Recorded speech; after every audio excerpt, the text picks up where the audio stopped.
Hello. അപ്പോൾ ഇന്നലെ മനുവിൻ്റെ നിഷിൻ്റെ first നിക്കാഹ് ആനിവേഴ്സറി ആയിരുന്നു കേട്ടോ. അപ്പോൾ ഓളോളുടെ മിസ്സിൻ്റെ കല്യാണത്തിന് പോകാൻ വേണ്ടിയിട്ട് മൈലാഞ്ചി കിട്ടുകൊണ്ടിരിക്കുകയാണ്. അപ്പോൾ നമ്മളന്ന് മനുവിനെ വിരുന്നിന് വിളിച്ചിട്ടുണ്ടായിരുന്നു. അപ്പോൾ നമ്മളന്ന് മന്തിയൊക്കെ ആയിരുന്നു സെറ്റാക്കിയിട്ടുണ്ടായിരുന്നത്.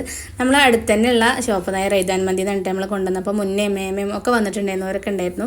അപ്പോൾ നമ്മളെല്ലാവരും ഒരുമിച്ച് ഇരുന്ന് ഫുഡൊക്കെ കഴിച്ചു. അപ്പോൾ നല്ല സോഫ്റ്റ് ചിക്കനും ഒക്കെ കൂട്ടിയിട്ടുള്ള നല്ല അടിപൊളി മന്തിയായിരുന്നു കേട്ടോ. അപ്പോൾ അങ്ങനെ ഹാദിമോനും ഭയങ്കര ഇഷ്ടമാണ് മന്തി എന്ന് പറയുന്നത്. അപ്പോൾ ഓനും ഞങ്ങളെല്ലാവരും ഇരുന്നിട്ട് ഫുഡൊക്കെ കഴിച്ചു. അപ്പോൾ സാധാരണ എപ്പോഴും ആനിവേഴ്സറിക്ക് കേക്കും കാര്യങ്ങളൊക്കെ ഉണ്ടാവും. അപ്പോൾ മനു കൊണ്ടുവന്നത് സ്വീറ്റ്സ് ആയിരുന്നു കേട്ടോ. അപ്പോൾ നല്ല പേടയും ബാക്കി സ്വീറ്റ്സൊക്കെ ഉണ്ടായിരുന്നു. അപ്പോൾ നമ്മൾ അതെല്ലാവരും കഴിച്ച് വർത്താനൊക്കെ പറഞ്ഞിരുന്നു. അപ്പോഴാണ് ഓനോക്ക് സർപ്രൈസ് ആയിട്ട് ഓനോ ചുരിദാറൊക്കെ ഗിഫ്റ്റ് കൊടുത്തത്. അവൾ തേടിക്കൊണ്ട് നടന്നിട്ടുണ്ടായിരുന്ന ഒരു കളർ തന്നെയായിരുന്നു. നല്ല അടിപൊളിയായിട്ടുള്ള നല്ല ഭംഗിയുള്ളൊരു ചുരിദാറായിരുന്നു കേട്ടോ. അപ്പോൾ ഈ ഒരു ഡ്രസ്സാണ് അവളോട് മിസ്സിൻ്റെ കല്യാണത്തിന്. ഇന്ന് ആണ് അതിൻ്റെ കല്യാണം. അപ്പോൾ അങ്ങോട്ട് പോകാൻ വേണ്ടിയിട്ട് അവൾ ഈ ഒരു ഡ്രസ്സാണ് ഇട്ടത്. അപ്പോൾ കാണാൻ നല്ല ഭംഗിയില്ല. അപ്പോൾ ഈ ഒരു കളർ ഇഷ്ടമായിട്ടുണ്ടെങ്കിൽ കമൻറ്റിൽ പറയണം കേട്ടോ. പിന്നെ ഇതുപോലെ ഓളൊരു സർപ്രൈസ് ഗിഫ്റ്റ് അങ്ങോട്ടും കൊടുത്തിട്ടുണ്ട്. അപ്പോൾ അതിനെക്കുറിച്ച് നമുക്ക് വേറെ വീഡിയോ ചെയ്യാം.